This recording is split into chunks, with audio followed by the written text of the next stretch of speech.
Բարի երեկո, եթերում արտֆոկուսն է։ 2020 թվականից ի վեր մեզ համար օրհասական հարց է դարձել Արցախի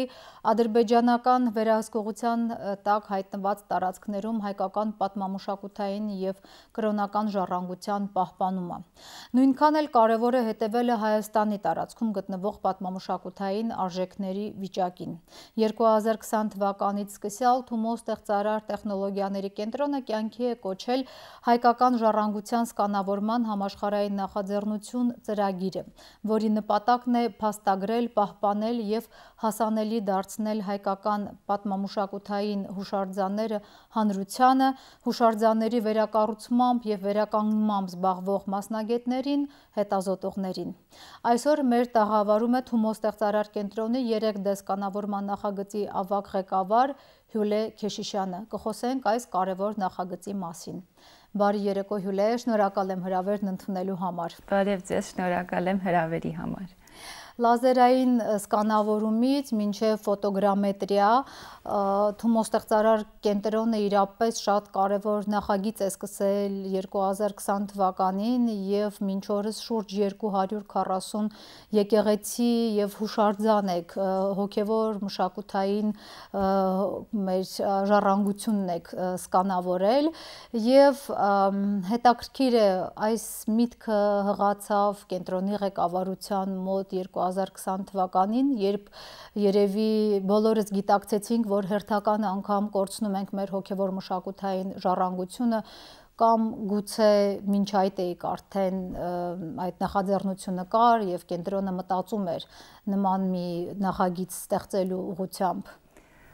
Իրականում Թումոն լինելով կրթական կենտրոն, մենք արդեն 2020-ից առաջ որոշ աշխատարաններ կազմակերպել էինք հուշարձանների սկանավորման համար, այսինքն արդեն մեր ուսանողների հետ սկսել էինք որոշ հուշարձաններ թվայնացնել, որոնց շարքին օրինակ կային Ղազանչեցոց եկեղեցին, որից մենք հետ կունենք պատերազմից առաջ, այսինքն ավիրվելուց առաջ։ Ու իրականում 2020-ին, երբ որ ավարտվեց պատերազմը ու հրադադարը ստորագրվեց, մեր կենտրոնի ղեկավարությունը իմանալով, ծանոթ լինելով այս տեխնիկային, միանգամից արդեն մտածեց, որ միակ ձևը, ինչ որ ճշգրիտ հետք պահելու մեր հուշարձաններին, որովհետև նաև գիտենք, որ նրանց վրա սպառնում էր վտանգ, որ նրանք կարող էին ավիրվել կամ նույնիսկ անհետանալ, այդ պահին արդեն ծանոթ լինելով որոշ արտասահմանի մասնագետների կարողացան շատ արագ կազմակերպվել ու իրապես 2 օրում դրսից ու ներսից գտանք մասնագետներ, որոնք կարողացան գնալ Արցախում ու թվայնացնել 2020-ին արդեն 40-ից ավել հուշարձաններ։ Ես կարծում եմ, որ անմիջապես պատերազմից հետո այդ գործը նախաձեռնելը իրապես ռիսկային, պատասխանատու մի քայլ էր, այն առումով, որ դեռ դիվերսիոն խմբեր կային, կարծում եմ, այդ տարածքներում անվտանգ չէր և այդ խառը վիճակը և այլն, ինչպես էր իրականացնում կենտրոնը այս նախագծերը հենց այդ տեսանկյունից։ Իրականում, այո, շատ այսպիսի հրատապ ձևով կազմակերպվեցինք ու վտանգը դեռ կար, այսինքն հրադադարը երբ որ ստորագրվեց, մնացել էր մենակ 2-ից կամ 3 շաբաթ նայած կենտրոններից, որ մենք կարողանայինք մտնել, այսինքն որ հայկական հուշարձանները լինեին հասանելի մեզ։ Ու դեռ տեղի վրա կային տանկեր, կային, այսինքն պատերազմային վիճակը շատ ակնհայտ էր, բայց իսկապես քաջաբար մեր թիմը ու նաև մեր գործընկերները Ֆրանսիայից Իքոնեմ թիմը, որը արդեն ավելի վարժ ու ունակ է պատերազմային վիճակներում այսպիսի թվայնացման ծրագրեր տանել, այսպես ասած, իսկապես կենտրոնացած ձևով սկանավորեցին մաքսիմում հուշարձաններ։ Որ տարածքներում հասցրեցիք սկանավորումն իրականացնել և եթե կարելի է այդպես ամենակարևոր հուշարձաններից մի քանիսը նշեք, որոնք հասցրել եք սկանավորել։ Ուրեմն մենք դժբախտաբար կուզեինք, բայց չկարողացանք սկանավորումներ անել այն տարածքներում, որոնք կորցվել էին մարտի ժամանակ, այսինքն չկարողացանք, հասանելի չէին այն տարածքները։ Ջրական հադրութ։ Այո, դժբախտաբար չհասանք այնտեղ, բայց լրիվ մյուս տարածքներում, որոնք դեռ 2 շաբաթ, 3 շաբաթ կարող ենք, որոնց մեջ կարող ենք մտնել, այնտեղ թվայնացրեցինք։ Այսօր ունենք շատ ու շատ տարբեր հուշարձաններ սկանավորած, ամենահայտնի հուշարձաններից օրինակ ունենք Գանձասարը, ունենք Դադիվանքը, ունենք Ամարասը, ունենք նաև այլ ավելի քիչ ճանաչված հուշարձաններ, Տիգրանակերտի ամրոցը հասցրել ենք սկանավորել, Պողոսակոմերի եկեղեցին եւ այլն, այսինքն ու իհարկե 2022-ին նաև հասցրեցինք գնալ Արցախի, այսպես ասած, մնացած տարածքներում, դա շրջափակումից ճիշտ մի քանի շաբաթ առաջ էր, իրականում շատ պատահաբար ստացվեց, ու մենք կարողացանք սկանավորել եւս 40 հատ հուշարձաններ, մեզ տալով այսօր 80 հատից մի քիչ ավել արցախյան հուշարձանների արխիվ։ Հյուլե, հուշարձաններն, ինչպես արդեն նշեցինք, քանդվում են, վնասվում են կամ հայտնվում են ոչ բարյացակամ տրամադրված հարևանների ձեռքում եւ այս տեսանկյունից սա իրապես փրկություն է, որովհետեւ ունենք փաստ, որպեսզի այնուհետեւ կարողանանք միջազգային կազմակերպություններին ներկայացնել, թե ինչ տեսք է ունեցել այս կամ այն հուշարձանը, մանավանդ որ նաեւ հաճախ խեղաթյուրվում են մեր հուշարձանները, եթե ոչ իսպառ ոչնչացվում են, ապա խեղաթյուրվում են, այդ տեսանկյունից ակնհայտ է ձեր աշխատանքի կարեւորությունը։ Նաև կարևոր է անշուշտ Հայաստանի տարածքում այդ աշխատանքը կատարելը, որովհետև ունենք եկեղեցիներ տարբեր անկյուններում, որտեղ գուցե հաճախ չենք հաճախում, բայց շատ կարևոր է նաև դրանց մասին իմանալը եւ գուցե հեռավորության վրա հնարավորություն ունենալ այդ եկեղեցիները տեսնելու, Սփյուռքի մեր հայրենակիցների համար եւ այլն։ Ինչ այլ նպատակների է նաև ծառայում այս 3D սկանավորումը։ Առաջինը ասեմ, որ 3D սկանավորումը ցավոք չի փոխարինում վերականգնման աշխատանքների։ Այսինքն մենք այսպիսով պահում ենք պարզապես ճշգրիտ հետք ու հնարավորություն է ընձեռում վերականգնողին ճշգրիտ վերականգնելու։ Իրականում դա է, այսինքն մեր նպատակներից մեկը նպաստել վերականգնման աշխատանքների ավելի պատրաստական փուլին, բայց նաև կրթել, իրականում հասանելի դարձնել թե հայերին, թե միջազգային հանրությանը հայկական մշակութային ժառանգությունը ու նաև մեր ծրագրի նպատակներից մեկը դա ներշնչելն է։ Այսինքն մեզ շատ կարևոր է ոչ միայն կազմել արխիվ եկեղեցիների, վանքերի, կամուրջների, բերդերի, բայց նաև նրանց ցույց տալ, հասանելի դարձնել, որ իրենք ներշնչեն նոր ստեղծագործություն, նոր դիզայն, թե հայերի մոտ, թե նաև օտարերկրացիների մոտ։ Եվ այդ նպատակով մասնակցում էիք Վենետիկի ճարտարապետության բիենալեին, խնդրում եմ պատմել ինչ էիք ներկայացրել։ Ուրեմն Վենետիկի ճարտարապետական բիենալեին ներկայացրեցինք մի հատուկ նախագիծ, որը ստեղծել ենք իհարկե այս ծրագրի հիման վրա, բայց ուրիշ գործընկերներով նաև, այնտեղ ներկայացնում ենք Հայաստանի պետական տաղավարը Քալֆայի, Մոնումեդի, Արի Մելենցյանոյի եւ Electric Architects-ի հետ ու այդ հատուկ նախագիծը հետևյալն է, մենք ստեղծել ենք բիենալեի համար, հենց բիենալեի համար մի նոր արհեստական բանականություն, որին սովորեցրել ենք, այսպես ասած, մեր հավաքած տեղեկությունների շնորհիվ հայկական ճարտարապետության մասին։ Այսինքն իրեն տվել ենք մաքսիմալ տեղեկություն, որ ինքը սովորի, հասկանա օրինակ ինչ է հայկական պատուհանը, ինչպես են եկեղեցիների պատուհանները, ինչպես են որոշ քանդակները եւ այլն, ու ապա երբ որ պատրաստվեց այդ արհեստական բանականությունը, իրեն հարցրեցինք, որ ինքը ստեղծի նոր հայկական ոճով դիզայններ, ժամանակակից եկեղեցիների ժամանակակից, այսինքն ինքը իր պատկերացման այո, ու դրանց քանդակեցինք, այսինքն ընտրեցինք հազարավոր տարբեր դիզայններ ստացանք իրականում, ու մեր ճարտարապետները Electric Architects-ը ընտրեց որոշ դիզայններ, որոնք մենք քանդակեցինք տուֆ քարի վրա ու ուղարկեցինք Վենետիկում ցուցադրելու համար։ Այնտեղ իսկապես կարևոր միջազգային հարթակ է, ոչ միայն այս մարդկանց ցույց տալու եւ հիշեցնելու այն պատմական եւ դժվար պահերը, որոնք մենք վերջերս անցանք Արցախում, որովհետև այնտեղ մենք կարողացանք նաև այդ նյութի մասին խոսել, բացատրել, որ մեր աշխատանքը հիմնվել է որոշ հուշարձանների վրա, որոնք այսօր վտանգված են, եւ նայել ցույց տալ, որ Հայաստանը նաև նայում է դեպի ապագա, դեպի նոր տեխնոլոգիաներ ու կարող է ստեղծել այսպիսի աննախադեպ նոր արհեստական բանականություն։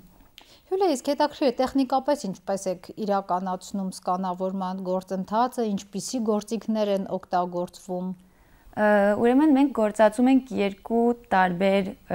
միջոցներ, իրականում կարող ենք, եթե ուզեինք, մենակ մի հատ գործածել, դա ֆոտոգրամետրիան է, բայց գործածում ենք թե լազերային սկանը, թե ֆոտոգրամետրիան, որ ստանանք հնարավորինս ամենաճշգրիտ տեղեկությունը։ Ու իրականում մենք այս պահին հավաքում ենք այնպիսի տեղեկություն, որ մեր ունեցած այս պահի տեխնոլոգիաները դեռ չեն կարող ամբողջականորեն հասկանալ։ Այսինքն մենք այսօր գործածում ենք ամեն մեր հավաքած նյութից մոտավոր 10%-ը։ Մի քիչ ավելի բացատրեմ։ Ուրեմն ֆոտոգրամետրիան դա այն տեխնոլոգիան է, որի շնորհիվ, այսինքն որի միջոցով մենք նկարում ենք մի հուշարձան ամեն կողմից։ Այսինքն լուսանկարներ ենք նկարում ամեն կողմից, թե դրոնով, թե նաև սովորական կամերայով, ու այդ հազարավոր նկարներից մենք ապա կարողանում ենք ստանալ եռաչափ մոդել։ Ընդհանրապես, օրինակ, միջին չափի եկեղեցին 10,000 նկարից ավել տեղեկություն է ուզում։ Դրանից բացի նաև ավելի շատ ճշգրիտ ինֆորմացիա ստանալու համար գործածում ենք լազերային սկաները, ու մեր թիմը գնում է ամեն շաբաթ ճամփորդությունների, նայած եկեղեցու չափից կամ հուշարձանի չափից մեկ վայրը սկանավորելը տևում է 2-ից 4-5 օր, եթե իսկապես մեծ օրինակ վանական համալիրներ ենք թվայնացնում։ Իսկ ովքեր են այն մասնագետները, ովքեր կատարում են այդ աշխատանքը։ Մեր թիմը այսօր բաղկանում է 6 հոգով, որոնք ամենը տարբեր մասնագիտություններ ունեն, կան մեր մոտ ճարտարապետ, կա 3D մոդելավորման մասնագետ, ունենք պատմաբան նաև, որը մեզ օգնում է թե հասկանալ ավելի լավ հասկացողություն ունենալ այն հուշարձաններից, որոնք մենք թվայնացնում ենք, թե նաև առաջնահերթություններ մշակել։ Այո, այդպիսի այսինքն բազմազան խումբ ունենք։ Իսկ ինչ սկզբունքով են ընտրվում, ինչ սկզբունքով է ձեր մասնագետը ընտրում այդ հուշարձանները։ Իրականում սկիզբը, այսինքն պատերազմից հետո, երբ որ արդեն կազմվեց մշտական խումբ Թումոյում, շատ արագ ուզեցինք սկանավորել սահմանները ու Սյունիքի մարզը, որովհետև այդ պահին մեծ մտահոգություն կար այդ տարածքների հետ կապված, սկսեցինք սկանավորել շատ սահմանային հուշարձաններ, ունենք օրինակ որոշ դեպքեր, մեր թիմը պատմում է, որ վարորդը նույնիսկ իրենց չուզեց մոտենալ սահմանին, որովհետև շատ իսկապես մի քանի մետր էին սահմանից, ու մեր թիմը իրենց ամբողջ տեխնիկայով քայլեց մինչև Սերեղցի եկեղեցին օրինակ եւ սկանավորեց իր միջոցներով։ Այս պահին նաև նկատի ենք առնում ուրիշ վտանգներ, որովհետև իրականում միշտ չի, որ միայն պատերազմային վտանգն է ամենահրատապ ու դժվար, այսինքն ամենավտանգավորը, նաև կան օրինակ կլիմատիկ վտանգներ, երկրաշարժի վտանգ կա, ընդհանրապես նաև պահպանման հետ կապված որոշ վտանգներ կան, որոշ կառուցվածքներ օրինակ շատ թույլ են, խոնարհված եկեղեցիներ ունենք։ Այո, ուրեմն դրա համեմատ մի քանի այսպես պարամետրերով մեր պատմաբանը որոշում է թե որոնք են առաջնահերթությունները ու իր հետ կազմում ենք այսպիսով մեր տարվա ծրագիրը։ Հյուլիա, իսկ որտեղ են սկանավորումից հետո պահպանվում տվյալները, հավանաբար Թումոյում ունեք բազա, արխիվ, սակայն հետաքրքիր է միջազգային ինչ կառույցներ նաև կարող են այդ արխիվից օգտվել։ Այո, ուրեմն պահպանելը ու օգտվելը ես կտարբերեի, մենք մի քանի տարբեր տեղերում ենք պահում մեր հավաքած տեղեկությունը, որ հանկարծ եթե օրինակ ինչ-որ մի տեղում խնդիր հայտնվի, մենք միշտ ունենանք, չէ որ շատ թանկարժեք նյութ է մեր ունեցածը, հնարավորինս տարբեր տեղերում աշխարհի մեջ, Հայաստանում եւ տարբեր տեղերում ենք պահում, որ դե վտանգված չլինի, նաեւ սկսել ենք համագործակցել USC Digital Repository-ի հետ ու Starling Lab-ի հետ, որոնք Կալիֆոռնիայի հիմնարկներ են, որ մեզ կօգնեն Արցախի հուշարձանները, եթե պարզ ասեմ, բլոկչեյնի տեխնոլոգիայով անձեռնմխելի դարձնել եւ ցուցադրելը ոչ ոք չկարողանա կոտրել ըստ էության, հա, տվյալների բազան։ Այո, դա այդպիսի բազա է, որ երբ որ տեղեկությունը դնում ենք նրա վրա, հետո էլ վերադարձ չկա, այսինքն չեն կարող փոխվել որևէ ձևով, որը շատ իրականում շատ կարևոր փաստ է, որ մենք կարողանանք ասել, որ մենք այս թվականին ունենք այս դատան, ու եթե հետագայում ինչ-որ փոփոխություններ են գործվել մի հուշարձանի վրա, մենք կարողանանք փաստել, որ այս թվականին կար այսինչ բանը, որը անհնար է, որ մենք փոխած լինենք, որը դա իսկապես կարևոր փաստ է։ Դրանից բացի մենք հասանելիության մասով այս պահին աշխատում ենք մի կայքի վրա, ուրեմն դա լինելու է հարթակ, որը կբացենք, այսինքն որը հասանելի կլինի հանրությանը արդեն հոկտեմբեր ամսին, ու որի վրա կտեղադրենք ամեն մեր այս պահին ունեցած եռաչափ մոդելները, իրականում ամեն մեր սկանավորված, այսինքն 250 հուշարձանները չեն, որովհետև մոդելավորելու աշխատանքն էլ շատ ժամանակատար աշխատանք է։ Ուրեմն այս պահին ունենք մոտ 40 հատ եռաչափ մոդելներ, որոնք կտեղադրվեն այդ կայքի վրա ու հասանելի կլինեն աշխարհի 4 կողմից, նաև այդ նյութերի հետ կուզենք, այսինքն պիտի ցուցադրենք տեղեկություններ, պատմական տեղեկություններ, որ իհարկե այցելուները հասկանան, թե իրանք այդ պահին ինչ են տեսնում, ինչ են այցելում, եւ նաեւ սկսել ենք մտածել այլ տեղեկություններ ավելացնելու մասին, օրինակ դեռ չի սկսվել այդ ծրագիրը, բայց բանավոր պատմության հնարավորությունն էլ կա, այսինքն որ գնանք հարցնենք մարդկանց, թե այսպես ասած օֆիցիալ իսկական պատմությունից բացի իրանք ինչ հուշեր ունեն հուշարձանների մեջ, արդյոք իրանք այնտեղ կնքվել են, արդյոք կան գյուղի մեջ, չգիտեմ, պատմություններ, որոնք պատմվում են մի հուշարձանի մասին, այսինքն մի քանի տարբեր այլ նյութեր էլ ուզում ենք կապել մեր եռաչափ մոդելներին, որ նրանք իսկապես դառնան ակտիվ մոդելներ, ոչ թե պաղ ուղղակի թվային ինչ-որ մոդել։ Հյուլիա, իսկ ինչ պետական կառույցների հետ եք համագործակցում, որովհետև ըստ էության պետական կառույցի աշխատանք եք կատարում այս ամենն անելով։ Մենք համագործակցում ենք ԿԳՄՍ նախարարության հետ, այսինքն ունենք իրենց հետ համաձայնագիր ու միշտ թվայնացման ճամփորդությունից առաջ իրենց տեղյակ ենք պահում, նաև համագործակցություն ենք կնքել Մայրաթոռի հետ ու նույնպես միշտ մեզ պետք է տեղյակ պահել նրանց, որովհետև իհարկե երբ որ անծանոթ խումբ մոտենում է մի հուշարձանին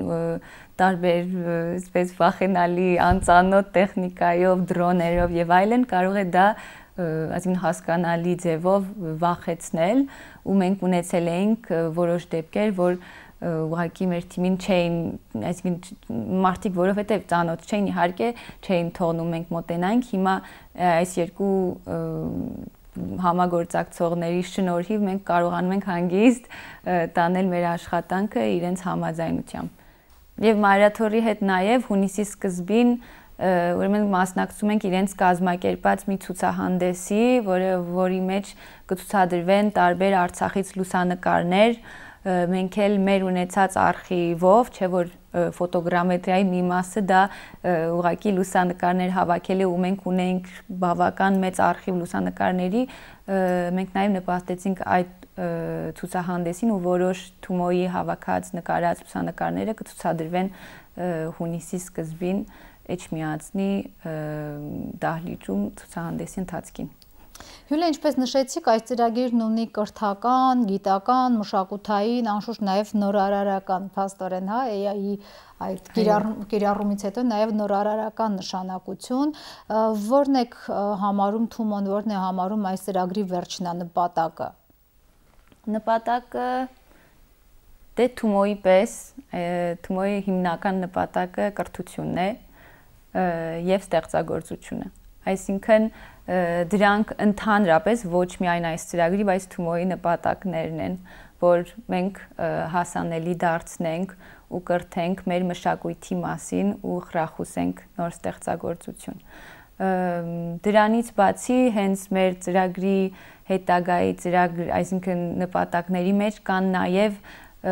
այլ հուշարձանների սկանավորումը, որոնք չեն գտնվում Հայաստանի տարածքում, այլ նաև գտնվում այլ երկրներում, հայկական հուշարձաններ, հայկական եկեղեցիներ, հայկական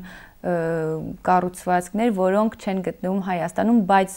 ուրիշ երկրներում էլ, որովհետև նաև կան այլ տեղերում պատերազմներ Սուրիայում, Երուսաղեմում, Վենետիկում օրինակ կլիմատիկ շատ մեծ խնդիր կա, ու մենք այնտեղ ունենք հայկական համայնքի ներկայության փաստեր, որոնք վտանգված են, մենք կուզեինք նաև հետագային թվայնացնել այդ հուշարձանները։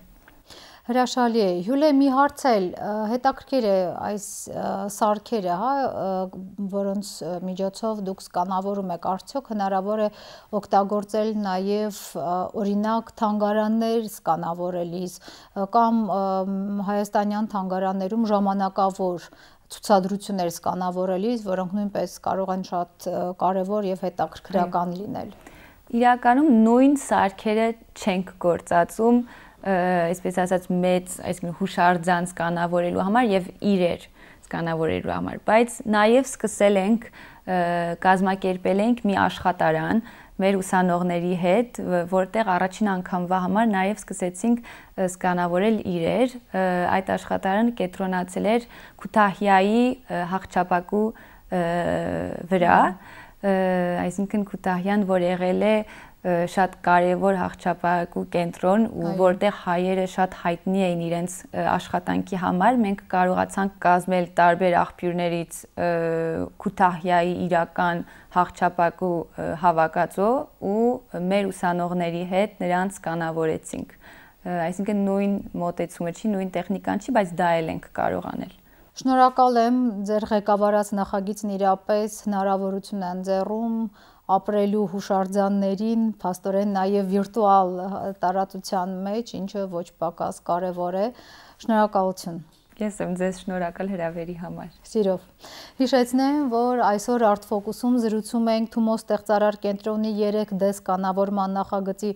ավագ ղեկավար Հյուլիա Քեշիշյանի հետ։ Այսօրվա համար այսքանը, ցտեսություն։